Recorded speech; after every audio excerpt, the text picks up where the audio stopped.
आप सभी को राधा वल्लभ श्री हरिवंश। आज के सत्र में हम गुरु का क्या इंपॉर्टेंस होता है हमारे जीवन में उस चीज को जानेंगे, स्पेशली आध्यात्मिक जगत में। ठीक है, जैसे कि अगर हम सांसारिक जगत का एग्जांपल लें तो मान लो बहुत बढ़िया स्कूल है, बहुत बढ़िया उसमें बेंचेस हैं, ब्लैक बोर्ड है, वाइट बोर्ड है, जो भी है, प्रोजेक्टर लगा है, बढ़िया बढ़िया किताबें हैं, सब चीज़ है, सब चीज़ का व्यवस्था है।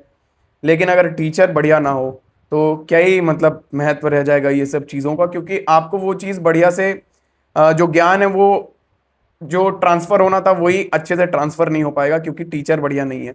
तो गुरु का इंपॉर्टेंस कितना ज़्यादा है कि अगर सही गुरु नहीं मिला तो किस अंधकार में आपका सांसारिक उन्नति चला जाएगा, इसका कोई इमेजिन इमेजिन नहीं कर सकता। सही संस्कार, अगर सही ज्ञान और सही तरीके से अगर बचपन में नहीं मिलता है तो आप देखते हैं कि बचपन में जो बच्चे के दिमाग में बैठ जाता है कि भाई हम कमजोर हैं, हम सीख नहीं सकते। देखते हैं ना, कोई कोई टीचर्स अपना फ्रस्ट्रेशन निकाल देता है बच्चा लोग के ऊपर, अपना घर से बीवी से झगड़ के आता है और बच्चों पे फ्रस्ट्रेशन निकाल देता है, उसको बोलता है तू कोई काम का नहीं है, तू होमवर्क नहीं करके आता है, तो ये नहीं तो वो नहीं, तो उसके दिमाग में, उस बच्चे के दिमाग में बैठ जाता है, वो जिंदगी भर वो चीज़ ढो के चलता है कि यार हम शायद पढ़ने के लायक नहीं। या ऐसा होता है, मेरे साथ भी हुआ है, इसीलिए हम आपको ये चीज़ थोड़ा हृदय की गंभीरता में जाके बता पा रहे हैं। तो भाई सही गुरु का होना बहुत ज़रूरी है। अब उसी उसी चीज को आप आध्यात्मिक जगत में अगर देखें तो भाई आध्यात्मिक जगत में तो गुरु के सिवा और कुछ होता ही नहीं है।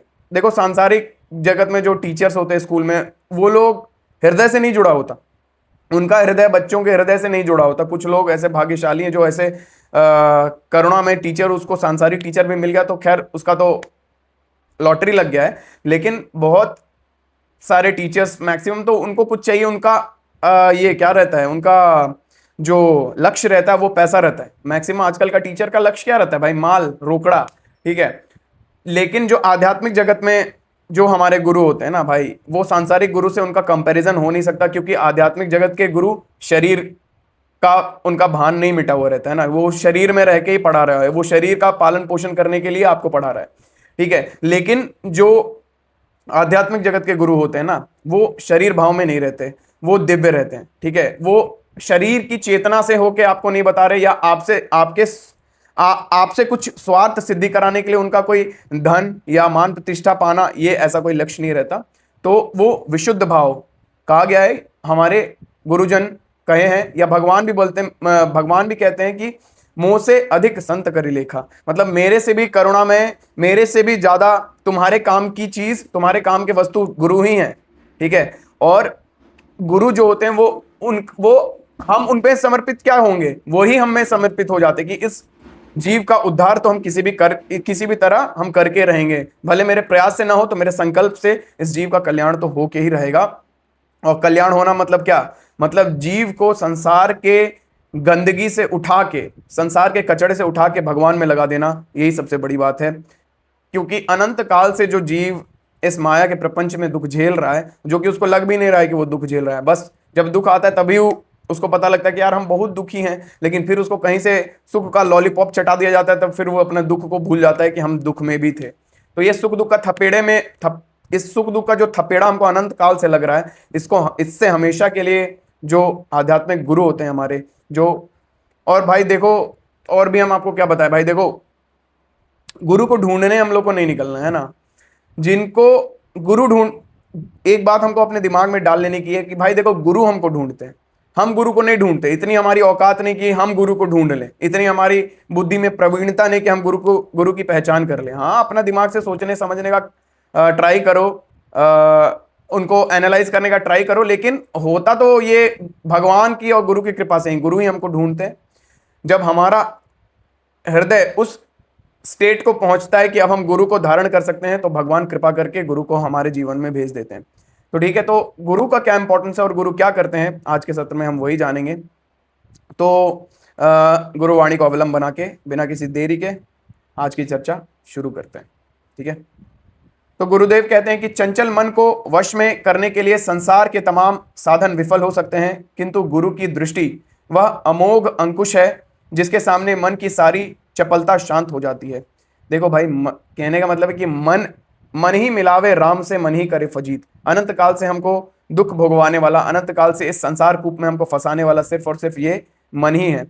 तो इस मन को कौन सुधारे? मन कभी नहीं सुधर सकता। भाई देख लो, हम सिंपल, उतना डीप में नहीं जाएंगे, सिंपल मन को सुधारने का काम कोई माँ, कोई बाप, कोई बेटा, कोई भाई, कोई चाचा, कोई भतीजा नहीं कर सकता। मन को सुधारने का काम कोई भी सांसारिक व्यक्ति, वस्तु, स्थान नहीं कर सकता। किसी में इतनी सामर्थ्य नहीं है सिवाय गुरु के, जो कि भगवान जिसके हृदय में बसत हैं तीनों लोक के नाथ, जिनके हृदय में भगवान बसते हैं वही गुरु इस चीज को, इस कठिन काम को, ये मन जो कि भगवान श्री कृष्ण गीता में बोल रहे हैं कि भाई ये मन बहुत चंचल है, अर्जुन मैं तुम्हारा बात से सहमत हूं, ये मन बड़ा चंचल है, ये वश में गुरु के शरण में जाने पे ही आता है।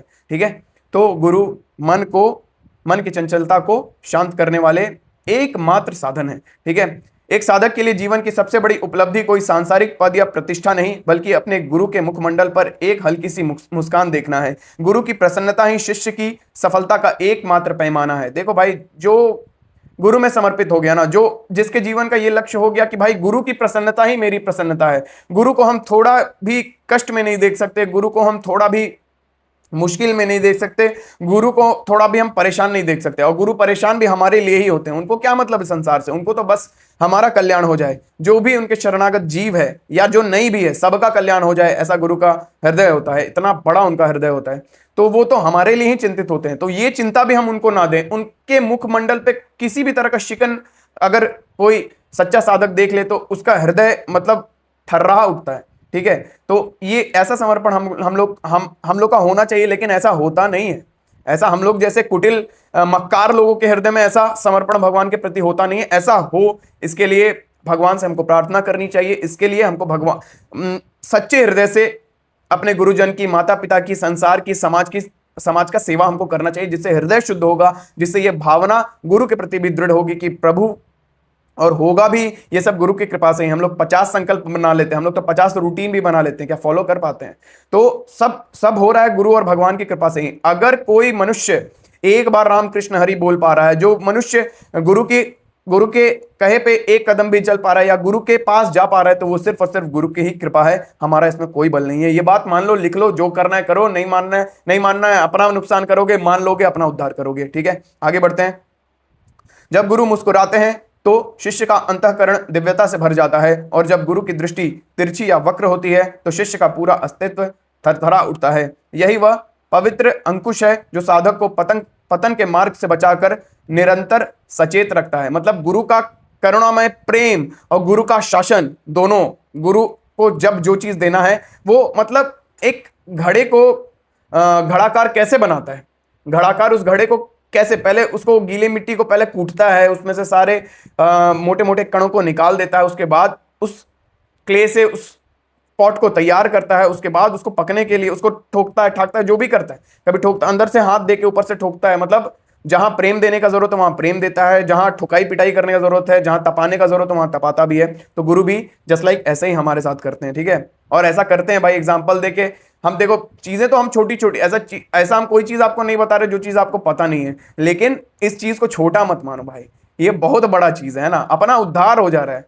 और क्या बताएं क्या होता है इसका मतलब, इस उद्धार होने का, अपना उद्धार होने का मतलब, उस भगवान के परमानंद का अनुभव क्या होता है, ये हम मुख से कैसे बताएं भाई। जब गुरु के सानिध्य में, गुरु के कहे अनुसार, गुरु के बताए अनुसार उस आध्यात्मिक मार्ग पे ईमानदारी से चलोगे, तब उसका लेश मात्र जो अनुभव होगा। इसलिए तो बोलते हैं भाई, सत्संग करो, गुरु को पकड़ो, गुरु का सत्संग करो, उसके बाद देखो जीवन में क्या परिवर्तन आता है। और माँ कसम खा के बोल रहे भाई, मेरा ये जीवन क्षण क्षण के लिए कष्टमय हो जाए, 3rd स्टेज का अपन को कैंसर हो जाए अगर हम झूठ बोल रहे हो, हम आपको कसम बता रहे हैं, हमको जानलेवा बीमारी अभी के अभी व्याप्त हो जाए, हम अगर आपको झूठ बोल रहे हो। गुरु के जीवन में आने पे मेरे अंदर जो परिवर्तन हुआ है भाई, हाँ, अपने बल से नहीं, विकास सिंह हाथ खड़ा करके ये चीज बोल रहा है, अपने बल से विकास सिंह का औकात नहीं हुआ कि अपने अंदर 1% का भी सुधार कर पाए।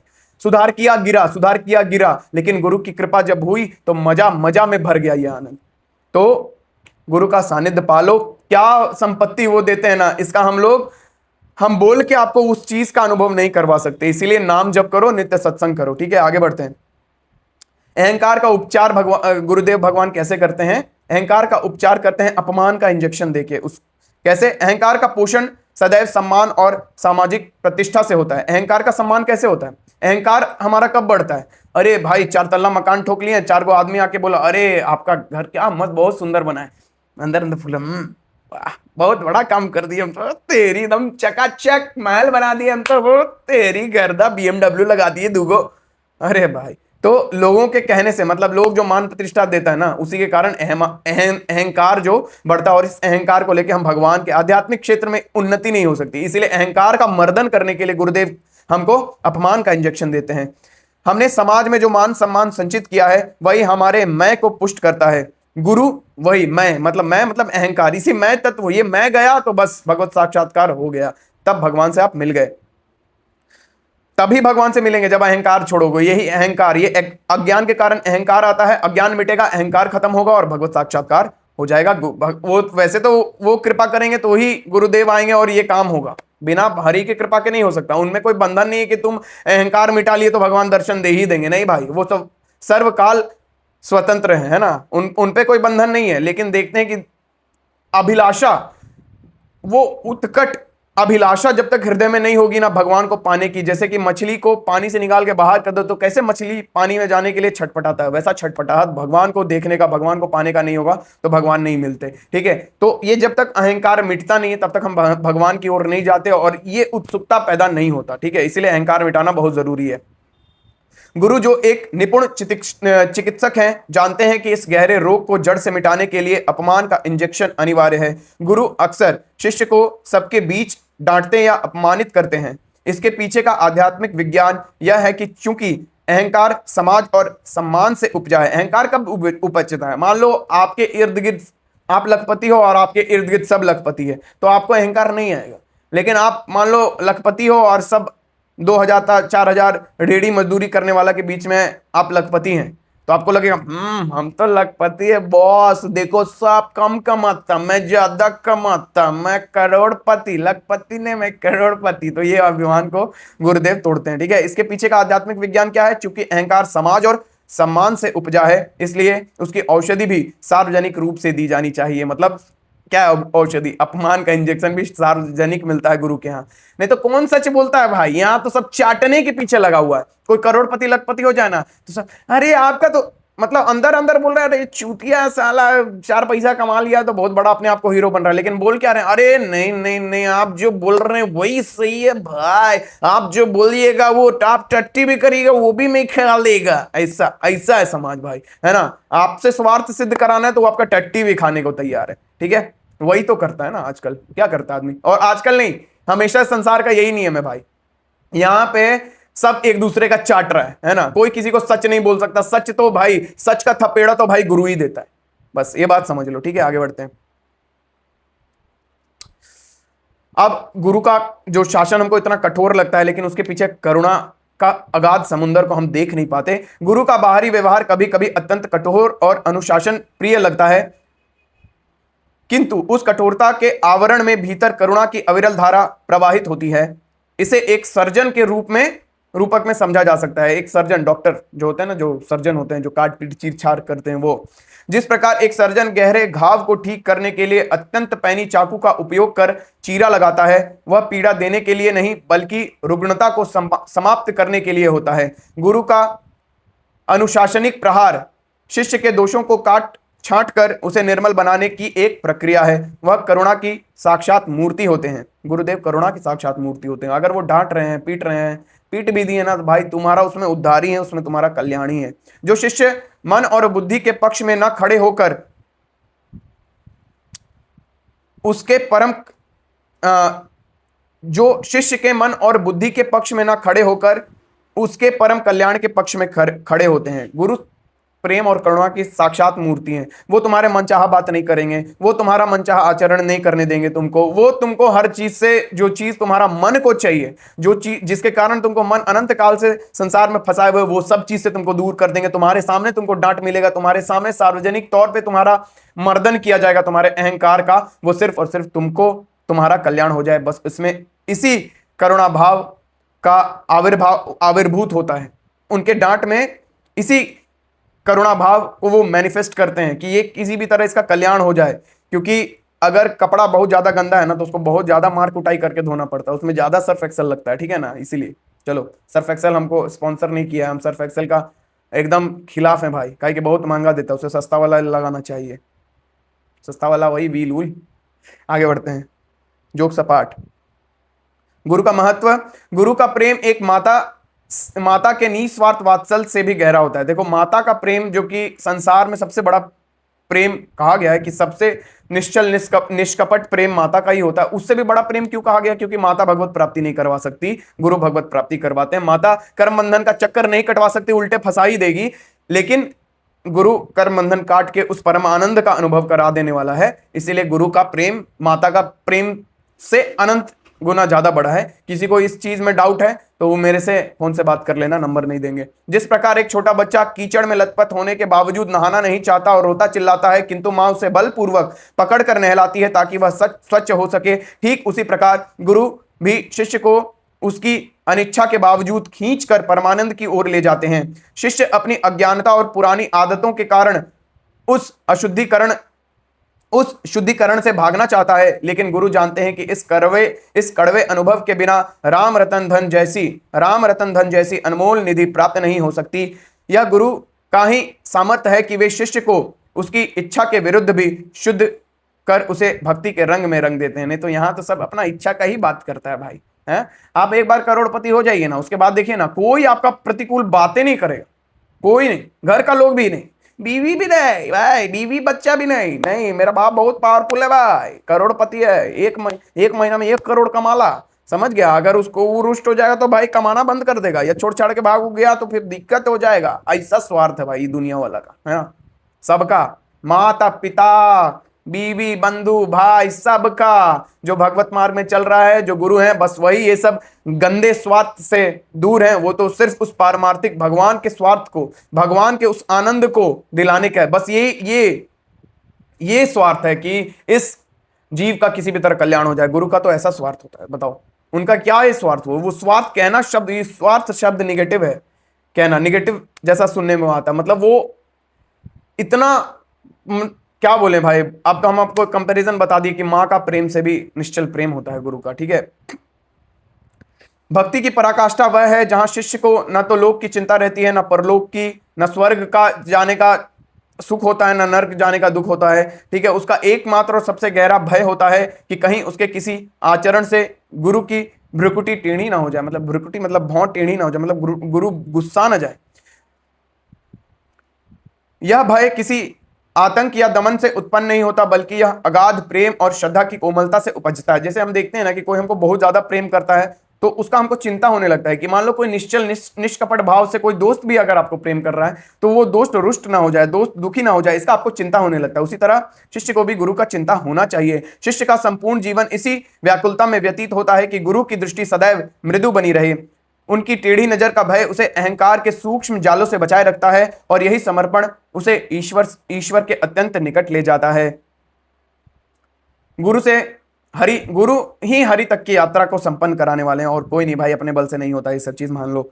गुरु कृपा ही वह सामर्थ्य है जो एक साधारण जीव को प्रभु की ओर ले जाती है। जब शिष्य स्वयं को गुरु के शासन में पूर्णतः समर्पित कर देता है और उसका अंतःकरण निरअभिमान होकर गुरु के चिंतन में डूब जाता है, तब एक चमत्कार घटित होता है। स्वयं हरि उस शिष्य के पीछे पीछे डोलने लगते हैं। आप सोचो, आप अनंत कोटि ब्रह्मांड के जो मालिक हैं वो शिष्य के पीछे पीछे डोलने लगते हैं। अब हम बोल देंगे कि अनंत कोटि ब्रह्मांड के मालिक हैं तो कोई क्या बोले, जो भगवान को नहीं मानता वो लोग का दिल में दुख जाएगा कि भगवान जैसा कोई सत्ता नहीं होता, भगवान भगवान मत करो, भगवान भगवान नाम जपने से कुछ नहीं होता, ये नहीं होता, वो नहीं होता। तो तू भाई अब बीवी का लाते खाते रह, तू भाई संसार का सुख दुख झेलते रहा। मेरे को नहीं झेलना, इसलिए मैंने गुरु की शरण ले लिया। मैंने गुरु का शरण लिया तो गुरु ने मुझे मजा दिया, मां कसम मजा दिया, ठीक है। आप भी गुरु के शरण हो और गुरु आपको मजा देंगे। नित्य नाम जप करो, नित्य सत्संग करो। और यह प्रश्न अपने से पूछो, क्या हम अपनी शुद्धि और अहंकार के विसर्जन के लिए गुरु के उस कड़वे लेकिन कल्याणकारी इंजेक्शन को स्वीकार करने का साहस रखते हैं? अगर रखते हैं तो नित्य सत्संग करिए, नित्य नाम जप करिए और सेवामय बनाइए, जीवन को सेवामय बनाइए।